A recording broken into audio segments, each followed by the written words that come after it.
Football, Manchester n'est plus suspendu, Saint-Étienne devra jouer pour gagner. Réajustement ministériel, 3 changements. Fernand Icard remplace Jean-Pierre Fourcade au ministère de l'Équipement. Sommet CGT-CFDT pour la première fois depuis l'échec du 22 septembre. À gauche, Henri Krasuki de la CGT s'explique en direct dans notre journal. Autre invité du journal, Raquel Welch pour la sortie du film de Claude Zidi, L'Animal.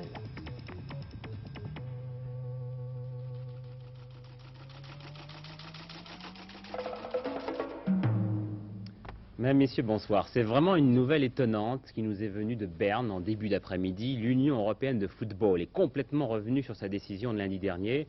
Manchester United, en appel, n'est pas exclu de la Coupe d'Europe. L'équipe anglaise, qui s'était distinguée à Saint-Étienne par le comportement scandaleux de ses supporters, a donc été repêchée in extremis. Mais à une condition, le match revanche n'aura pas lieu à Manchester. Il devra se situer à 200 km au moins de la ville. C'est à l'équipe anglaise de faire son choix, de sorte que le match puisse avoir lieu avant le 5 octobre. Voilà une transaction bien compliquée qui surprendra beaucoup de supporters stéphanois, mais pas Robert Herbin, qui avait pris la précaution de continuer à entraîner son équipe comme si de rien n'était. Et pendant ce temps-là, prudente aussi, Antenne 2 était allée enquêter à tout hasard sur ces étranges supporters de Manchester. Regardez le constat impressionnant qu'en a ramené Pierre Salviac. Ils ont l'âge des hooligans et sont supporters de Manchester United. Gamins oubliés d'une société malade du chômage, ils vivent dans la rue. Ils jouent au football pour tuer le temps en attendant le samedi, jour des grands matchs. Dans ces quartiers lépreux de la banlieue ouvrière, les enfants de Manchester vivent leur révolution. Ils ont leur radio et leur musique, la punk music, celle de la violence et de la révolte. Queen and Killer Queen, you're in tune with Piccadilly Radio from Manchester, the station that serves you. We play all the best music. We'll play this for you if you're about to go down to the Electric Circus tonight, the centre of the punk world here in Manchester. This is the Drones, a local band, and their brand new single out on the Valor record label, and it's called Bone Idol. Passionnés de football, les teenagers des bas quartiers de Manchester ont leurs idoles et leurs clubs favoris. Ils ont choisi pour la vie United, le club martyr, qu'une catastrophe aérienne a décimé en 1958. Ici, à Old Trafford, dans ce stade qui accueille 55 000 spectateurs par match, ils sont chez eux et terrorisent les supporters conventionnels. Il nous est arrivé une fois d'être entouré de supporters, de jeunes supporters de Manchester. Nous étions ensemble, ma femme et moi, nous regardions une rencontre entre United et City. Et ma femme a eu peur. Ça hurlait, ça sautait, ça a donné des coups de poing, ça a donné des coups de pied. On se trouvait à terre, on avait de la peine à se relever. Mais si je vous dis que ma femme a eu peur, moi aussi, j'ai eu la trouille. Pour assurer la protection des supporters adverses, les dirigeants de United ont dû transformer leur stade en camp retranché. C'est ainsi qu'ici, à Old Trafford, les Anglais ont inauguré, sans que personne ne s'en trouve choqué d'ailleurs, la ségrégation des Blancs par les Blancs. As you can see, we have built fences at the front of the terrace. That is to stop spectators coming onto the field. And if you look up the terrace, we have different sections with a gate at the back, which we can open or close according to how many visiting supporters come. Ici, c'est Manchester City, le club concurrent, que la célébrité de Manchester United indispose. C'est le club des protestants, par opposition à United, qui est celui des catholiques. Entre supporters des deux camps, c'est la rivalité farouche, qui va même jusqu'à l'intolérance. On n'aime pas l'un l'autre, spécialement dans ceux qui sont les plus jeunes, quoi. Les plus jeunes, vers 10 ans jusqu'à 18 ans, c'est les pires. Vous allez à United des fois, vous? Non, j'y vais jamais. Parce que c'est pas que je veux pas aller voir le football, mais j'ai peur. Pourquoi? Ben, j'ai toujours peur qu'il y ait des gens qui se battent et puis tout ça, j'irai jamais. Devant cette intolérance qui prend de plus en plus des proportions dramatiques, les habitants de Manchester, longtemps indifférents, commencent à s'interroger. Cette violence, qui prend le football pour prétexte, remet en cause le fair-play britannique et préoccupe les sociologues. Le football est devenu très professionnalisé. Le petit bourgeois contrôle le football pour un investissement. C'est contre ce contrôle par le petit bourgeois que la jeunesse de la classe ouvrière se révolte.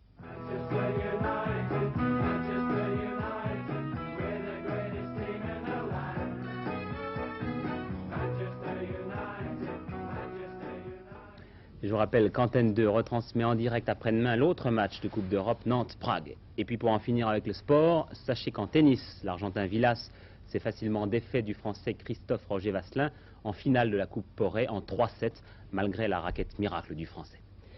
Les choses n'ont pas traîné quelques heures après la comptabilisation des résultats d'élections sénatoriales marquées entre autres par la victoire de 4 membres du gouvernement. Valéry Giscard d'Estaing a décidé de remanier en conséquence le cabinet Barre, un réajustement plus qu'un remaniement que l'on apprenait à l'Élysée il y a un peu moins d'une heure. Vous avez vu que le réaménagement, comme l'on dit, est très simple. M. Icard remplace M. Fourcade, avec toute son expérience de président de la Commission des Finances, de l'Assemblée nationale. M. Bord sera chargé des relations avec le Parlement. M. Beclerc le remplace aux anciens combattants. Et M. Jean-François Deniau, avec lequel j'ai beaucoup travaillé naguère quand nous étions ensemble à Bruxelles, devient secrétaire d'État aux Affaires étrangères. Je suis persuadé qu'il aura une action très efficace à ce poste. Un remaniement a un sens positif. Pourquoi voulez-vous le... Oui, je veux dire qu'il a un sens positif, c'est-à-dire qu'on cherche des hommes de qualité pour remplir les fonctions qui doivent être remplies. Maintenant, je ne sais jamais ce que vous appelez le sens politique. Et vous n'avez pas réussi, en dépit du nombre de fois où vous me posez ces questions, à me définir clairement ce que vous entendez par le sens politique. Donc pour résumer, pas de remaniement politique, mais un simple réajustement à la suite de départ. Fernand Icard, donc député PR des Alpes-Maritimes, était jusqu'ici président de la Commission des Finances de l'Assemblée nationale. Jean-François Deniau retrouve aux Affaires étrangères un poste qu'il avait déjà occupé. André Bord et Jean-Jacques Beclerc changent simplement de fonction à l'intérieur de l'équipe gouvernementale dont ils faisaient déjà partie. Parmi les départs, donc, outre Christian Poncelet et Pierre-Christian Tétinger, celui de Jean-Pierre Fourcade, l'un des hommes les plus proches de Valéry Giscard d'Estaing. Jean-Pierre Fourcade remontera sans doute prochainement à cette tribune du Palais du Luxembourg, mais ce sera comme sénateur et non plus comme ministre. Inspecteur des finances, aujourd'hui âgé de 47 ans, Jean-Pierre Fourcade fut l'un des proches collaborateurs de Valéry Giscard d'Estaing quand celui-ci fut secrétaire d'État, puis ministre de l'économie et des finances. Directeur général du commerce et des prix, directeur général du crédit industriel et commercial, Jean-Pierre Fourcade n'est pas seulement un technocrate, c'est aussi un homme politique. Il est maire de Saint-Cloud depuis 1971, conseiller général depuis 1973. En 1974, le nouveau président de la République confie à Jean-Pierre Fourcade le ministère de l'économie et des finances. L'année dernière, celui-ci quitte ce poste que prend personnellement en charge le nouveau Premier ministre Raymond Barre. Aujourd'hui, c'est de lui-même qu'il renonce au ministère de l'équipement. Il entend poursuivre le combat politique à la fois au Sénat et à la tête des clubs Perspectives et Réalité. Voilà donc pour les conséquences d'un renouvellement du Sénat dont on ne peut pas dire qu'il ait beaucoup mobilisé les Français. Je vous rappelle les chiffres que nous allons découvrir et que nous connaissions déjà dans notre édition spéciale du journal de 20h hier. Assez grande stabilité malgré une poussée socialiste, moins conséquente finalement que l'espéraient les responsables du PS. Voici donc la nouvelle physionomie du débat. Pour ceux qui ne sont pas familiers avec les étiquettes de la Haute Assemblée, il faut savoir que la gauche démocratique regroupe des sénateurs de la majorité et de l'opposition. Un sondage du matin que nous avons partiellement évoqué hier soir, au hit parade de la confiance dans les partis politiques, c'est le PS qui l'emporte devant le Parti républicain, le RPR et le Parti communiste. Du côté des hommes politiques, maintenant, c'est Valéry Giscard d'Estaing qui devance assez nettement François Mitterrand et Raymond Barre, puis encore plus nettement, vous le voyez toujours dans l'ordre, Michel Rocard, Jacques Chirac et Robert Fabre. Peugeot Citroën a décidé d'implanter en Lorraine un ensemble industriel qui devrait entraîner en 6 ans la création de 4000 emplois dans cette région qui a beaucoup souffert de la crise. Réunion de travail tout à l'heure entre la CGT et la CFDT. Face à Edmond Maire pour la CFDT, c'est Henri Krasuki qui dirigeait la délégation de la CGT en l'absence de Georges Segui. une rencontre pour permettre aux deux syndicats de préserver leur unité malgré des différences d'analyse sur l'échec du sommet de la gauche. Alors, Henri Krasicki, vous êtes avec nous. Précisément, c'est la première fois qu'un syndicat s'exprime sur cette question depuis la rupture des négociations. La rupture provisoire, en tout cas. Pourquoi est-ce que la CGT s'immisce comme ça dans le débat politique? Je ne crois pas que ce soit une immixtion. Les travailleurs s'inquiètent. Et ils ont raison. Il s'agit d'une chose sérieuse qui met en cause tous les espoirs qu'ils ont investis dans l'union de la gauche et le programme commun. Alors et ça commande leur avenir, leur vie, leurs conditions de travail, leur niveau d'existence, enfin tout cela, c'est important. Et la CGT pense qu'ils ont raison, elle est avec eux, et il est bien normal qu'elle s'exprime. C'est d'autant plus normal qu'elle s'est battue aussi pour le programme commun. Nous aurons sans doute l'occasion d'en parler. Mais naturellement, nous n'envisageons pas un instant de nous substituer, ni nous ni aucune organisation syndicale, au parti de gauche. Alors comment rendre possible l'accord? Votre campagne d'explication s'assimile pour certains à une campagne de pression sur le Parti socialiste. Écoutez, nous sommes, je crois, des témoins irrécusables. Un petit peu acteurs aussi. Justement parce que nous avons été acteurs à propos des questions en discussion. Nous avons été la seule organisation syndicale qui a soutenu le programme commun dès le début. Et nous l'avons fait bien que notre propre programme aille plus loin, mais nous avons considéré, en comparant avec notre programme, que c'était suffisant pour que ça justifie le soutien de la CGT. Et nous y avons mis toutes nos forces. On nous l'a parfois reproché. Eh bien, quel programme commun? C'était le programme commun socialiste, le programme commun communiste? Le programme commun, le seul qui existe, celui qui a été conclu celui qui a été conclu en 72. Mais pour ce qui concerne 77. Mais nous y venons. Mais je vais vous expliquer. Il s'agit du programme commun de 72 et nous l'avons soutenu, et notamment sur les questions en discussion. Nous n'avons cessé, nous, CGT, d'expliquer que les 9 groupes essentiels à nationaliser, et je dirais dans un moment pourquoi c'est tellement essentiel, ces 9 groupes-là, c'est dans leur intégralité qu'il faut les nationaliser. Personne n'a jamais compris les choses autrement. Toute la CGT, toutes ces fédérations, des militants par dizaines, des centaines de milliers, pendant 5 ans, ont expliqué ça aux travailleurs. Voyez, oui. regardez, s'il vous plaît. C'est le journal de la CGT. Le journal de la CGT. La CGT et le programme commun. 863 000 exemplaires. Ça veut dire quand? C'était en 72, quand il a été signé. Ça, c'est les élections législatives. 73, 1 231 000 exemplaires.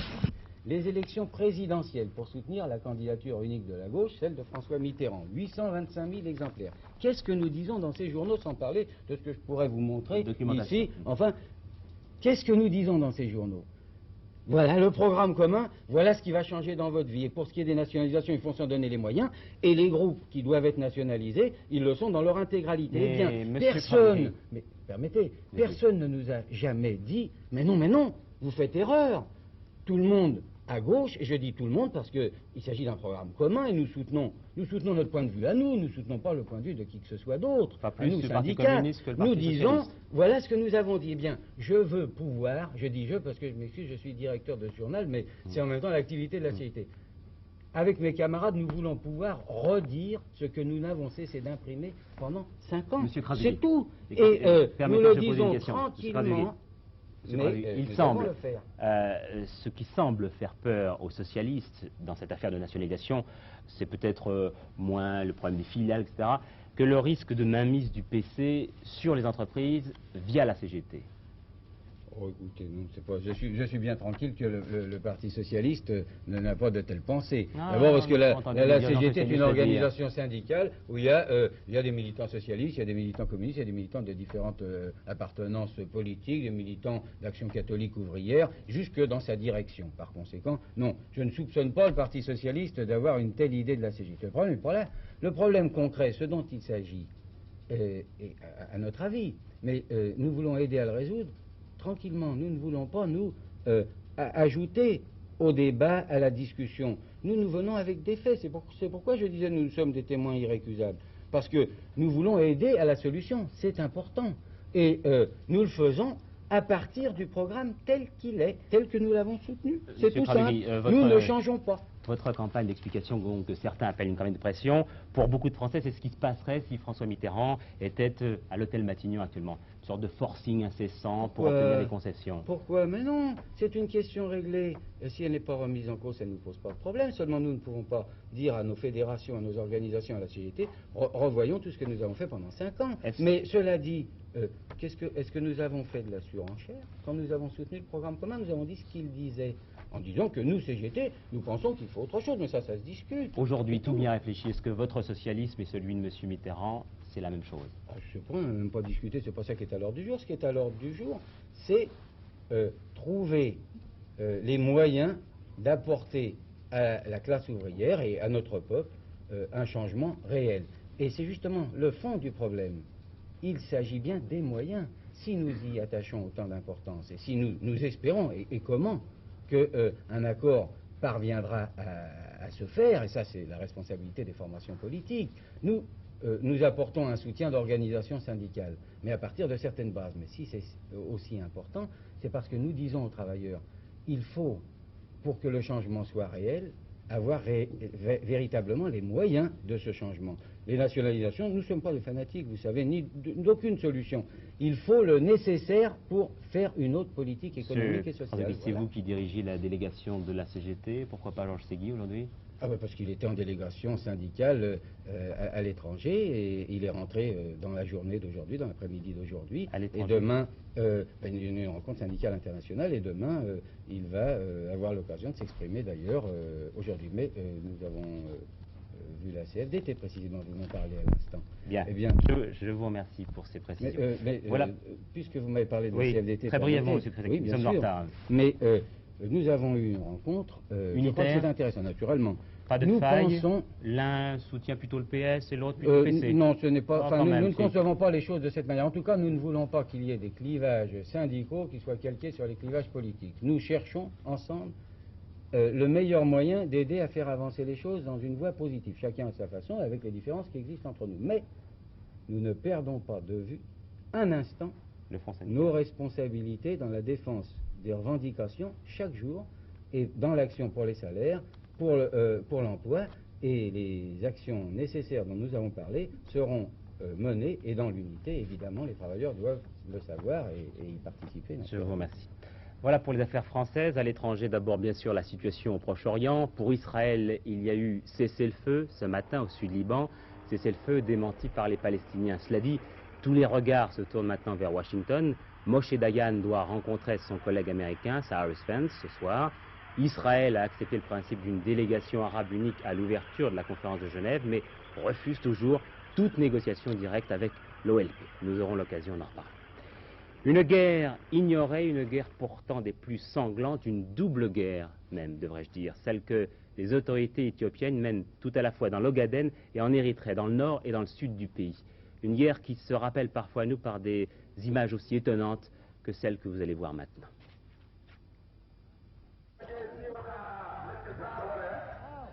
Combien sont-ils exactement sur cette place centrale d'Addis Abeba? Personne ne peut sans doute le dire. On sait seulement qu'ils ont aujourd'hui entre 50 et 70 ans, que la mobilisation générale décrétée il y a plusieurs mois par le gouvernement éthiopien n'a pas suffisamment fourni de jeunes combattants, et que c'est aujourd'hui le tour des pères et même des grands-pères.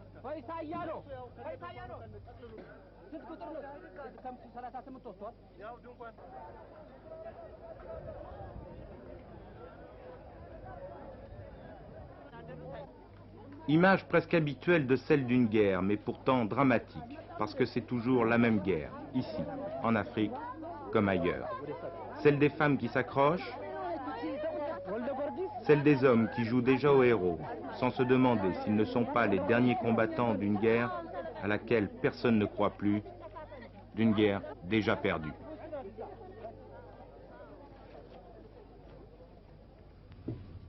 C'est un monsieur au nom très compliqué à prononcer, mais au pouvoir considérable, qui a été reçu cet après-midi par le chef de l'État. Il s'appelle Zbigniew Brzezinski. C'est le conseiller spécial de Jimmy Carter pour les affaires de sécurité nationale. C'est l'homme qui influence beaucoup la politique étrangère américaine. Une très longue audience du président, plus de 2 heures. Mais à la sortie, un mutisme presque complet de M. Brzezinski. simple visite de courtoisie, a-t-il dit. On peut quand même imaginer qu'il a préparé le voyage que Jimmy Carter doit faire en France à la fin novembre. Et puis l'Américain a fini par se laisser arracher quelques mots en français.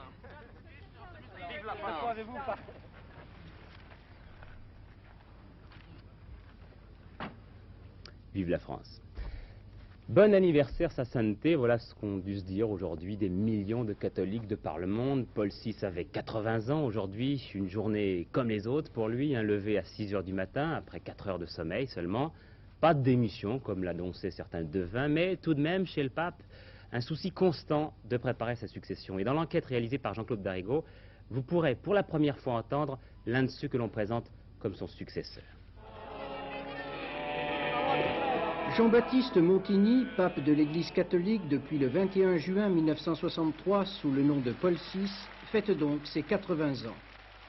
Un état de santé médiocre depuis bientôt 5 années, des difficultés notoires pour se déplacer, autant d'arguments qui ont conduit les observateurs à se poser la question: Paul VI démissionnera-t-il pour son 80e anniversaire, l'âge où les cardinaux ne peuvent plus être électeurs du pape?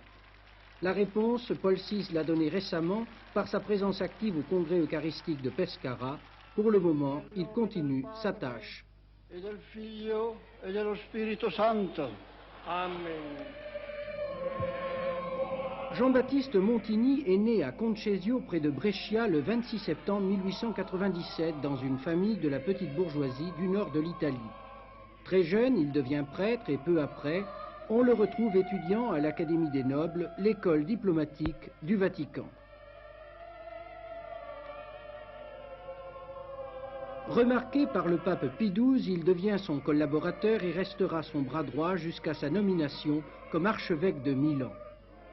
Fait cardinal par Jean XXIII, il lui succédera et continuera l'œuvre du pape Jean, le Concile Vatican II. Paul VI est un travailleur infatigable, un esprit réservé et anxieux qui déconcerte un peu son entourage.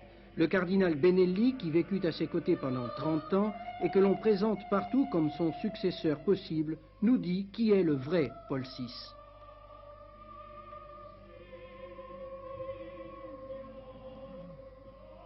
Une dimension de sa personnalité qui n'est pas connue.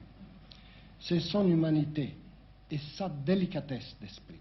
Une immense délicatesse d'esprit qui l'amène quelquefois, je ne sais pas, à attendre avant de prendre une décision, et puis quand il a pris une décision concernant une institution, concernant une personne, une certaine orientation, de mettre beaucoup de temps pour pouvoir la mettre en place, réaliser. Et tout cela, c'est certain, en somme, ce temps qu'il prend pour pouvoir mettre en place, mettre en œuvre une certaine décision, est vraiment inspiré, dicté par son grand, immense respect pour l'autre. C'est sans doute ce respect et ce désir de rencontrer les personnes qui ont incité Paul VI à devenir un pape pèlerin. Jérusalem, New York, l'Afrique, l'Asie, l'Amérique latine, pratiquement le monde entier ont compris que Jean-Baptiste Montigny était un pape qui voulait prendre à bras-le-corps tous les problèmes des hommes. On le trouve très serein, malgré tous les remous, toutes les violences, toutes les mauvaises nouvelles qu'il doit recevoir tous les jours. Mais je pense qu'il surnage et qu'il émerge très sereinement parce qu'il est conduit par le Saint-Esprit et parce que aussi sa vision est prophétique du monde de demain. Et il a une grande confiance dans la jeunesse. C'est le pape de la paix et de l'avenir. Avec le pape Jean XXIII avait commencé l'ère de l'œcuménisme, c'est-à-dire des relations d'amitié entre toutes les confessions chrétiennes. Paul VI a amplifié le mouvement. En fait, le pape, plus que jamais, se sent responsable non seulement des catholiques, mais de tous les chrétiens, de tous les êtres humains. Un jour, il m'a invité à manger à sa table. C'était un 8 décembre, fête mariale. Et après le repas, dans le corridor, l'entretien était si essentiel. Il allait à l'essentiel. Nous ne parlions que des jeunes, et rien d'autre. Et j'ai entendu de sa bouche ce mot. Oh, dites-moi quelque chose. Dites-moi comment les aborder. Si vous avez la clé, donnez-moi la clé. La clé du monde des jeunes, la clé d'une église où est entrée violemment la contestation de l'autorité, la clé d'une humanité qui semble évacuer la foi et les valeurs chrétiennes, toutes ces clés-là, Jean-Baptiste Montigny aura eu à les rechercher avec patience. Homme des certitudes, homme des interrogations, Paul VI est vraiment un pape de notre temps. Pater et Filius et Spiritus Sanctus.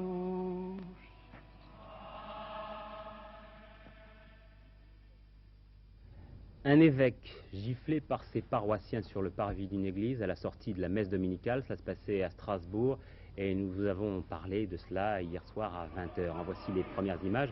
Monseigneur Elchinger, pris à partie, vous le voyez, par 200 intégristes, molesté, il a même été frappé au visage. Sa première réaction, toute chrétienne, je demande pardon à Dieu du scandale que vous venez de provoquer.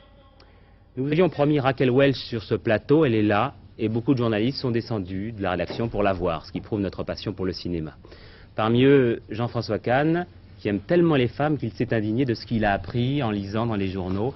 Depuis les élections de dimanche, donc d'hier, le Sénat, qui n'est déjà pas très féministe, ne se retrouve plus qu'avec 5 représentants de ce qu'on appelait avant le sexe faible. Oui, c'est quand même un peu surprenant parce qu'il y a 2 ans, rappelez-vous, il y avait eu la journée de la femme avec des grands discours féministes et une cascade de bonnes intentions. Et qu'est-ce qu'on découvre depuis? Eh bien, on découvre qu'il y avait 8 sénateurs avant la journée de la femme, dont Madame Jeannine Alexandre Debray, par exemple, et qu'après la journée de la femme, il n'y en a plus que 5, et que Madame Jeannine Alexandre Debray, par exemple, n'a même pas été candidate, bien que pour protester, elle ait fait la grève de la faim. Il est vrai qu'avant la journée de la femme, il y avait un secrétaire d'État à la condition féminine, et qu'il n'y a plus qu'un délégué. Mais il n'y a pas que la France qui soit dans ce cas.